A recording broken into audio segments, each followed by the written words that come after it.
Greetings once again, mages. Duuz-Diz-Din back again with Fairy Tale The 100 Years Quest. Now last time, Team Natsu along with Jalal found themselves in a bizarre illusion, taking them off guard by showing them visions of the Fairy Tale Guild and its members, which I was completely perplexed by because they seemed so real. I don't know if maybe it's simply because they were somehow accessing our gang's memories or what, but these illusions were incredibly on point, especially when they attacked. But this was simply a way of dividing our heroes, putting them in the classic individual battle situation. Urza found herself in a 2v1 against the Signario sisters. Lucy and Gray ended up in a tag team match versus Ganai and Kotetsu. Jalal facing off against, of all people, God Serena,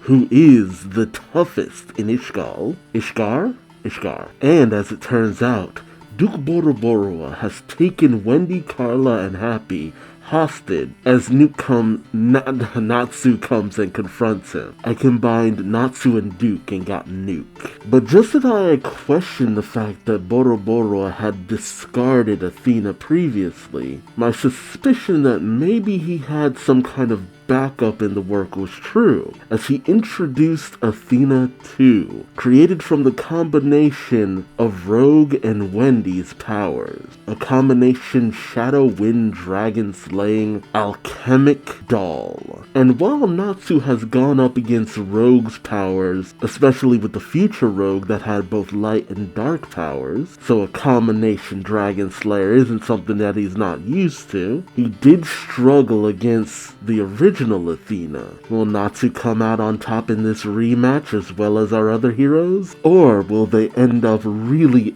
being in hell, considering how the landscape they've been trapped in looks like? Join me as I find out, won't you? Alright, Fairy Tale 100 Years Quest, Chapter 148, Rival Bond Alchemy. Nice little hip-hop variation. Natsu in that 1C makes me think of the dude from Fire Force, which I have not actually seen. While Lucy looks like she's about to bust a move. Alright, Natsu gets all fired up, ready to take on Athena 2, as Boroborua looks on, ready to see the fruits of his new creations. Natsu activates Thunder Fire Dragon mode. Ooh, and then he goes rocketing in on Athena, striking her with Thunder Fire Dragon's attack, delivering a mighty blow to her midsection. Ooh, but she manages to stand her ground while she's sent sliding back. But Natsu's not done as he goes in yet again. Ooh, delivering a mighty kick to her face with Thunder Fire Dragon's talons. She wobbles a little bit, but while Natsu is still in midair,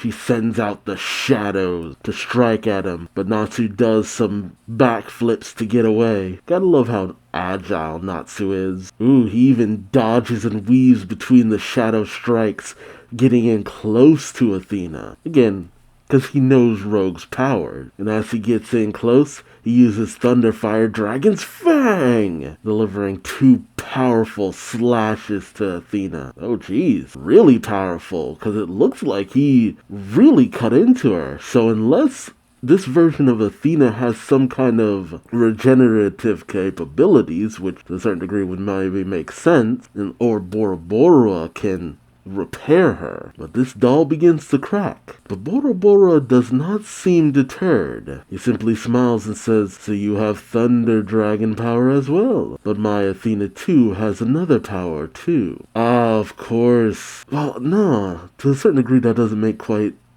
a lot of sense. Athena summons the winds from Wendy. The damage that was done to her starts to produce bubbles, and next thing you know, she looks as good as new. But Wendy's healing ability shouldn't work on a automaton, I wouldn't think. You gotta hate a boss that self-heals if you don't do enough damage or give them a chance to heal. Natsu says, "Wendy's healing magic, huh? In that case, I'll do so much damage you can't heal it." Natsu readies himself, and he gets ready to unleash Thunder Fire Dragons. Oh, okay.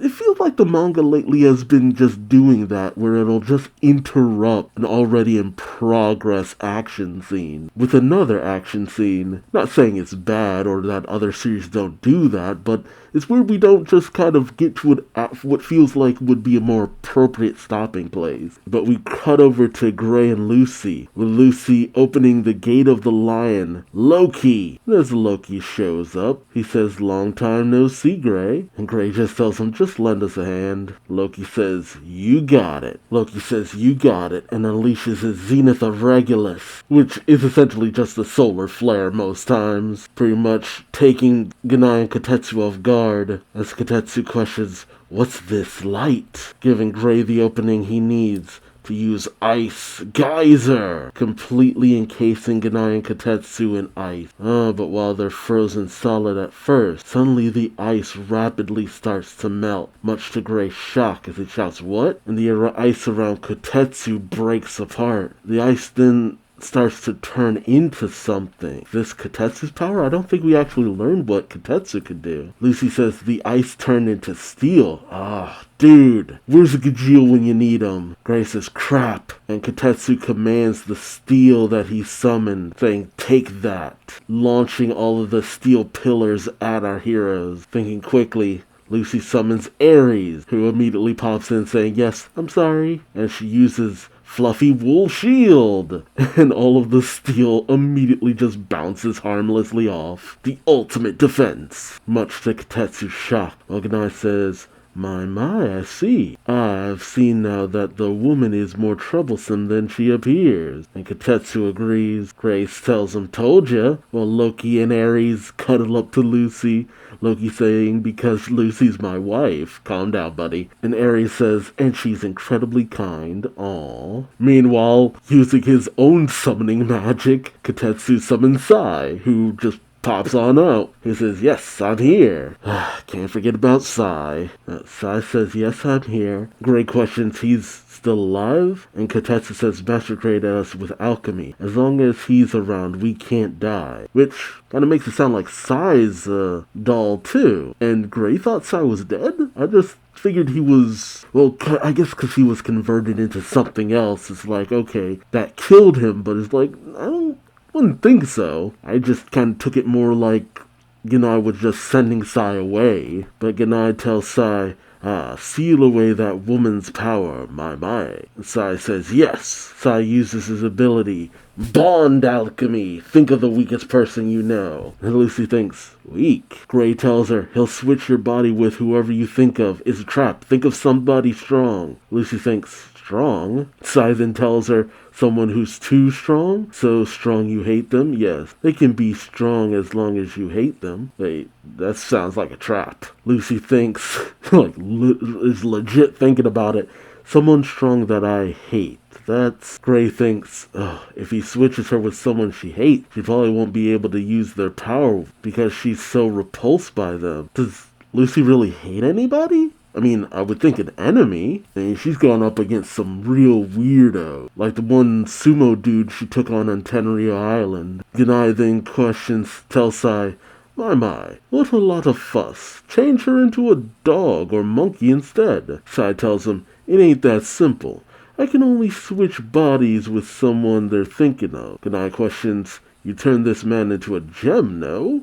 Because they were thinking about gems?" Yeah. That was pretty overpowered. Gray questions, "It's that sort of mechanism." He thinks then, and tells Lucy, "Mira." And Lucy says, "Huh? But I love her." Sai says, "That's right, don't lie inside your mind." And Gray says, "Hey, just be faster to stop him." I mean, yeah. So he tries to rush Sai, and Sai says, "I'm using it on you too, my Bond Alchemy." Gray says, "What?" And Sai says, "You got somebody you hate, right?" Sai, buddy, you should know by now that your power doesn't work right on him. And Gray says, "Don't tell me." And Sai uses rival Bond Alchemy. And thus, Gray becomes Natsu. Which now, I have to eat my words from before on why we just suddenly interrupted Natsu's fight, because we know how this power works. And so with Gray having the body of Natsu, he says, Natsu? Lucy questions, Gray turned into Natsu? Gray says, I turned into that crappy pyromaniac. Wait, that means Natsu's, and thus, Natsu has turned into Gray. Still in the middle of using Thunderfire dragons, but he suddenly stopped. And even Athena is shocked as Natsu looks at his body, kind of questioning what's going on. He looks at himself saying, what the? My body's freezing. I can't make any fire. And Boro just smiles, saying, Size power, Meanwhile, Gray has stripped, saying, this is bad. This guy's... While Lucy says, hey, don't take your clothes off. Gray says, Natsu's strong, but our powers are totally incompatible. Neither of us is going to be able to use much magic at all. Lucy questions, what is this magic? It's the ultimate magic, Lucy. Plot-related magic. Sai tells her, I keep telling you guys, it's alchemy. Your turn. And who would a rival be? What if she thinks of Juvia? Lucy thinks someone who's compatible with me and strong, whom I hate. There's nobody... Oh, Lucy thinks of something. She thinks, no. One flitter across my mind just now. But our compatibility is not good. I don't hate her or anything, but we're rivals. Rivals? Who would be a rival to Lucy? Yukino? I know, wouldn't really call her a rival, though. The only one who's ever called Lucy a rival is Juvia, usually. And Sai says, that's the one. Lucy questions, huh? And Sai uses his ability, Rival Bond Alchemy. And Lucy notices too late that she's transforming. Gray questions, Lucy, who do you think of? Oh, okay, Brandish. Yeah, okay, that makes a lot of sense. Why didn't I think of Brandish? She even appeared in this series not too long ago. See, the problem with this is Lucy's a bit of a quick study. And if she remembers anything about Brandish's abilities, jeez, this could be unstoppable. Sai says she turned into a kinda sexy chick. Kunai questions, my, will we be alright? And Kotetsu says she can't use the power of someone she hates. And, that's the thing. Lucy doesn't hate Brandish. Lucy doesn't hate Brandish. That's why I was so confused, because I'm like, Lucy doesn't really hate anybody. And even in terms of rivalry, it's usually one-sided to a certain degree. But the rivalry is the search for Aquarius's keys. Okay. And Gray thinks, we got this in the bag now, because he knows how powerful Brandish is. It's especially funny, too, because I kept wondering when Brandish would end up back in the story, a while back. This is a bit of an interesting hiccup, though, because I have to wonder, with Natsu going up against such a powerful opponent that he really needs to be on the ball for. I mean, are we going to find out that Natsu is a little bit more aware of Gray's powers than he lets on? Because, you would think that who would you know better than your rival, but the magical powers of Fairy Tail are so tailored to specific people. And honestly, if anything, when it comes to Lucy being in Brandish's body, even using Brandish's abilities improperly could still cause a lot of confusion and turmoil for the enemy. So I'm honestly curious how this is gonna go down. But will Natsu be alright with who he's facing off against? Man, Mashima really likes this Sai dude. Just the amount of situations we had with this guy, seriously. Well, let me know what you think in the comment section below. Will this be like most other times Sai has used his ability and immediately backfire on him? More than likely. But in the meantime, Natsu's in a pretty desperate spot. Will he be able to hold out until Sai's ability is undone? Let me know in the comments. Remember to like, comment, subscribe if you enjoyed the ride. And until next time, I've been Duuz-Diz-Din. Thanks for watching, and I hope to see you later. Take care. Bye-bye.